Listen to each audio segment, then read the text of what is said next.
идејата на таа политичка преодна влада беше да создаде доверба меѓу оние кои ќе треба да трчаат на избори, како ако седнат заедно.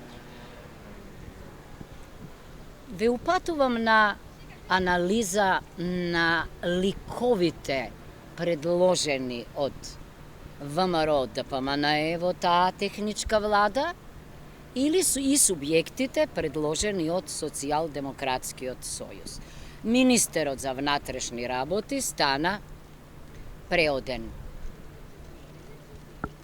премиер, а неговата шефица на кабинет стана дополнителна заменик министерка за внатрешни работи. Она што навестуваше промени од страна на ВМРО ДПМНЕ беше предлагањето на 3 жени, меѓу кои и господја Мизрахи.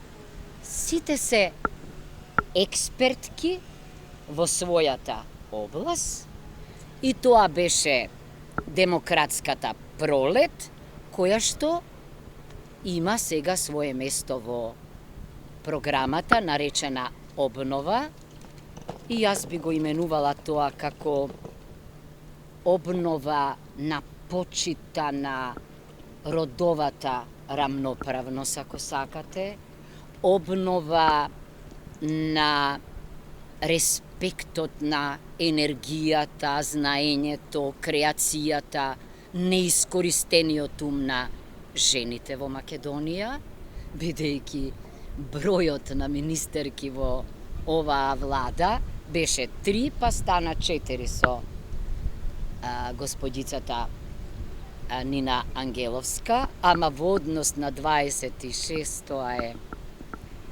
мачоизам политички од невидени размери. Значи, во обновата се вели дека 40% од министерките ќе бидат жени. Ќе се согласите дека бројкава не е македонска, некако скандинавска. Како да е, и ете и тоа е еден исчекор во поглед на сензибилизирањето на балканскиот машки, воинствен, милитантен свет за нашето присуство овде, бидејќи од сите нас бараат да докажеме дека не бивало за политика, а тие се предодредени за политичари, предпоставувам тоа влече корен уште од антиката, нели? Кога само мажите можеа да бидат политес и да се занимаваат со политика. Не само тоа, туку и на листите, како што гледате, во моментов има повеќе жени одошто мажи и дури има 2 жени кои се носителки на листата, а има неколку кои се втори или трети. За мене е тоа демократски исчекор и јас мислам дека доаѓа времето на жените во Македонија, ама се чини и во регионот и во светот,